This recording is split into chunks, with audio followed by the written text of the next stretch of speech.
ನಿಮ್ಮ ಬಿಸ್ನೆಸ್ ಯಾವುದೇ ಇರಲಿ ಅದನ್ನು ಪ್ರಚಾರ ಮಾಡಬೇಕಾದ್ರೆ ಸುಮನ್ ಟಿವಿಯಿಂದಲೇ ಸಾಧ್ಯ. ಕೂಡಲೇ ಸಂಪರ್ಕಿಸಿ. ದೇಶದಲ್ಲಿ ಇಲ್ಲದ ಗೊಂದಲ ಕಲಬುರಗಿಯಲ್ಲಿ ಯಾಕೆ? RSS versus Priyank Kharge. ಪ್ರಿಯಾಂಕ್ ಖರ್ಗೆ ಅವರ ಅನುಯಾಯಿಗಳು ಹಾಗೂ ಕೆಲ ದಲಿತ ಮುಖಂಡರು ಆರ್ಎಸ್ಎಸ್ನವರು ಲಾಠಿ ಬಿಟ್ಟು ರಾಷ್ಟ್ರಧ್ವಜ ಸಂವಿಧಾನ ಹಿಡಿದು ಸಾಗಿದ್ರೆ ಪರ್ಯಾಯ ದಿನ ಬದಲಿ ಸಮಯದ ಬಗ್ಗೆ ಆಲೋಚಿಸ್ತೀವಿ ಅಂತ ಕೆಲ ಸಂಘಟನೆಗಳ ಪ್ರತಿನಿಧಿಗಳು ಹೇಳಿದ್ರು. ಆರ್ಎಸ್ಎಸ್ ಪಥಸಂಚಲನದ ದಿನವೇ ತಮಗೂ ಸಮಯ ಕೊಡಬೇಕು ಅಂತ ಇತರ ಸಂಘಟನೆಗಳು ಆಗ್ರಹಿಸಿದ್ವು. ಬಿಜೆಪಿ ಪಕ್ಷದ ದಲಿತ ಮುಖಂಡರಾದ ಅಂಬಾರಾಯ್ ಅಷ್ಟಗಿ ಮಾತನಾಡಿ, ಆರ್ಎಸ್ಎಸ್ ಪಥಸಂಚಲನ ಯಾರೆಲ್ಲ ಅಡ್ಡಿಪಡಿಸುತ್ತಿದ್ದಾರೋ ಅವರೆಲ್ಲ ಪ್ರಿಯಾಂಕ್ ಖರ್ಗೆ ಚಮಚಗಳು. ಅವರ ನಾಯಕನನ್ನ ಮೆಚ್ಚಿಸಲು ಅಂಬೇಡ್ಕರ್ ಅವರ ಹೆಸರು ಮತ್ತು ಸಂವಿಧಾನವನ್ನ ದುರ್ಬಳಕೆ ಮಾಡಿಕೊಳ್ತಿದ್ದಾರೆ.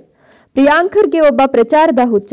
ಜಿಲ್ಲೆಯಲ್ಲಿ ಶಾಂತಿ ಕಾಪಾಡಬೇಕಾದ ಜಿಲ್ಲಾ ಮಂತ್ರಿಗಳೇ ಅವರ ಅನುಯಾಯಿಗಳ ಮೂಲಕ ಅಶಾಂತಿ ಸೃಷ್ಟಿ ಮಾಡುತ್ತಿದ್ದಾರೆ.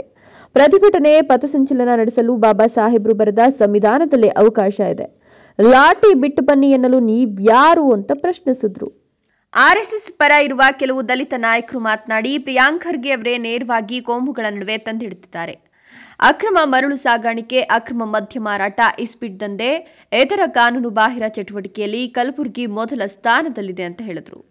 ನಿಜವಾಗಲೂ ಇವತ್ತಿನ ದಿವಸ ನಮ್ಮ ಸಂವಿಧಾನ ಪ್ರಜಾಪ್ರಭುತ್ವ ಡಾಕ್ಟರ್ ಬಾಬಾ ಸಾಹೇಬ್ ಅಂಬೇಡ್ಕರ್ ಬಗ್ಗೆ ನಿಮ್ಗೆ ಕಳ್ಕಳಿತಪ್ಪ ಅಂದ್ರ ಕಲಬುರಗಿ ಜಿಲ್ಲೆಯಲ್ಲಿ ಯಾವ ರೀತಿಯಾದಂತಹ ಒಂದು ಅವಾಂತರಗಳಾಗ್ತಾ ಇವೆ.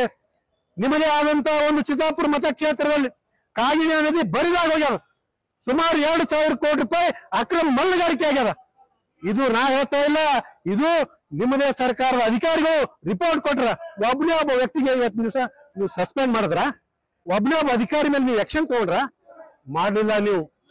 ಇವತ್ತಿನ ದಿವಸ ಚಿತ್ತಾಪುರ ಮತಕ್ಷೇತ್ರದಲ್ಲಿ ಅಕ್ರಮ ಮದ್ಯ ಮಾರಾಟ ನಡೀತಾ ಇದೆ, ಜೂಜು ನಡೀತಾ ಇದೆ, ಮಟ್ಕಾ ನಡೀತಾ ಇದೆ, ಡ್ರಗ್ಸ್ ನಡೀತಾ ಇದೆ. ಅದೆಲ್ಲರ ಬಗ್ಗೆನೂ ಕೂಡ ನೀವು ಚಿಂತೆ ಮಾಡಿದ್ರ? ಕಲಬುರಗಿ ಜಿಲ್ಲೆಯಲ್ಲಿ ಏನ್ ನಡೀತಾ ಇದೆ? ಕಲಬುರಗಿ ಜಿಲ್ಲೆಯಲ್ಲಿ ಕಾನೂನು ಸುವ್ಯವಸ್ಥೆ ಸಂಪೂರ್ಣವಾಗಿ ಹದಗೆಟ್ಟದ. ನಾಳಿನ ಹೈಕೋರ್ಟ್ ತೀರ್ಪಿನತ್ತ ಎಲ್ಲರ ಚಿತ್ತ. ಪಥಸಂಚಲನ ವಿಷಯವಾಗಿ ಶಾಂತಿ ಸಭೆಯಲ್ಲಿ ಒಮ್ಮತಕ್ಕೆ ಬರಲು ವಿಫಲವಾದ ಹಿನ್ನೆಲೆಯಲ್ಲಿ ಈಗ ಎಲ್ಲರ ಚಿತ್ತ ಅಕ್ಟೋಬರ್ 30ರಂದು ಹೊರಬೀಳಲಿರುವ ಹೈಕೋರ್ಟ್ನ ಕಲಬುರಗಿ ಪೀಠದ ತೀರ್ಪಿನತ್ತ ನೆಟ್ಟಿದೆ. ಅಕ್ಟೋಬರ್ 19ರಂದು ಚಿತ್ತಾಪುರದಲ್ಲಿ ಆರ್ಎಸ್ಎಸ್ ಪಥಸಂಚಲನಕ್ಕೆ ಚಿತ್ತಾಪುರ ತಹಶೀಲ್ದಾರ್ ಅನುಮತಿ ನಿರಾಕರಿಸಿದ್ರು. ಇದನ್ನು ಪ್ರಶ್ನಿಸಿ ಆರ್ಎಸ್ಎಸ್ ಕೋರ್ಟ್ ಮೊರೆ ಹೋಗಿತ್ತು. ಬಳಿಕ ಹೈಕೋರ್ಟ್ನ ಕಲಬುರಗಿ ಪೀಠದ ಆದೇಶದಂತೆ ಮಂಗಳವಾರ ಜಿಲ್ಲಾಡಳಿತದ ವತಿಯಿಂದ ಶಾಂತಿ ಸಭೆ ಆಯೋಜಿಸಲಾಗಿತ್ತು. ಸಭೆಯ ವರದಿಯನ್ನ ನ್ಯಾಯಾಲಯಕ್ಕೆ ಸಲ್ಲಿಸಬೇಕಿದ್ದು ಅಕ್ಟೋಬರ್ 30ರಂದು ಇದರ ವಿಚಾರಣೆ ನಡೆಯಲಿದೆ. ವರದಿ ಸ್ವಾಗತ್, ಗೌರಿಬಿದನೂರು.